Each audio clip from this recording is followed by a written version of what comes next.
कैथल के सरकारी अस्पताल के स्टाफ पर लगे हैं गंभीर आरोप। मरने के बाद महिला की सोने की बालियां निकालने के लगे हैं आरोप।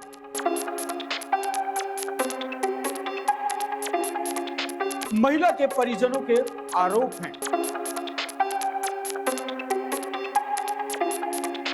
और इन्हीं आरोपों को लेकर आपको बता दें, अनिल विज को दी गई है शिकायत कि स्टाफ ने किस तरह से उनकी माता की डेथ के बाद सोने की बालियां निकाल ली है। मामला जी, मेरी माता जी एक्सपायर हो गई थी, उनके आभूषण निकाल लिए जी सिविल हॉस्पिटल में। रिंकू अटेंडेंट था जी उस दौरान, ड्यूटी के दौरान उसी ने अटेंड किया था।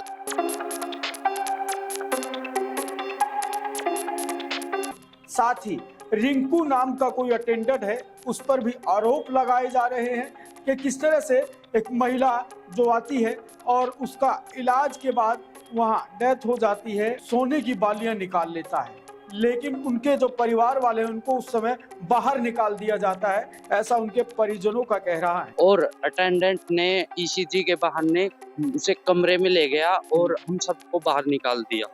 उस दौरान उसने कानों की बाली निकाल लिया है।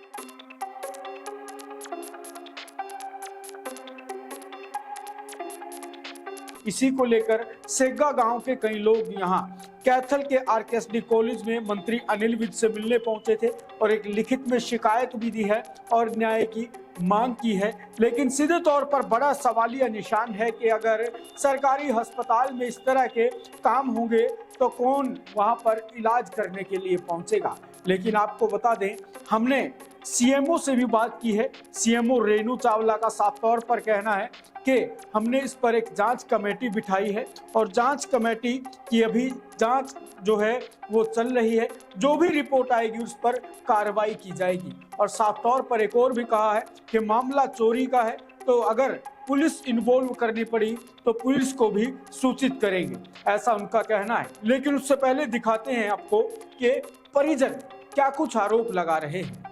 क्या नाम भाई? मेरा नाम प्रदीप है जी। यहाँ कौन सी जगह पहुँचे हो? मैं अनिल विज से अपनी शिकायत के लिए आया हूँ जी। अच्छा, हाँ जी। उस क्या मामला है? मामला जी, मेरी माता जी एक्सपायर हो गई थी, उनके आभूषण निकाल लिए जी सिविल हॉस्पिटल में। रिंकू अटेंडेंट था जी उस दौरान, ड्यूटी के दौरान उसी ने अटेंड किया था। क्या दिक्कत हुई थी माता जी की? माता जी डायलिसिस पेशेंट थी जी। अचानक से रात को दौरा की शिकायत हो गई थी जी। उसको लेके आए थे जी, उन्होंने पीजीआई चंडीगढ़ के लिए रेफर कर दिया था जी हॉस्पिटल वालों ने। तो लेकिन रास्ते में ही एक्सपायर हो गई थी वो। इस कारण से हम आगे तो लेके नहीं गए, वापिस ही हम सिविल हॉस्पिटल कैथल में लेके आ गए जी। वहां आने के बाद रिंकू अटेंडेंट मिला जी हमें। उस अटेंडेंट ने मेरी माता जी को अटेंड किया और अटेंडेंट ने ईसीजी के बहाने उसे कमरे में ले गया और हम सबको बाहर निकाल दिया।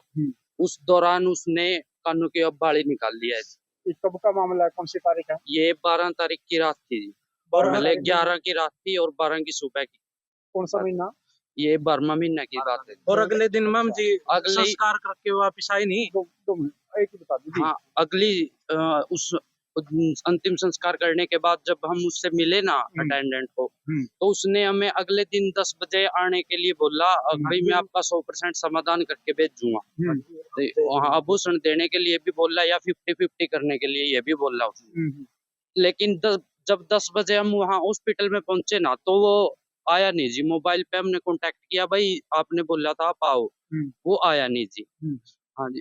इस दौरान हमने 13 तारीख की सुबह को हमने पीएमओ के नाम एप्लीकेशन दे दी थी। उसके बाद पीएमओ हमें आश्वासन भी देता गया कई बार। हम उससे पीएमओ की सुनवाई पे आए भी, लेकिन समाधान कुछ नहीं हो। या अंत में ये बात बोला पीएमओ भी, भाई अपनी पुलिस कार्रवाई की जाए।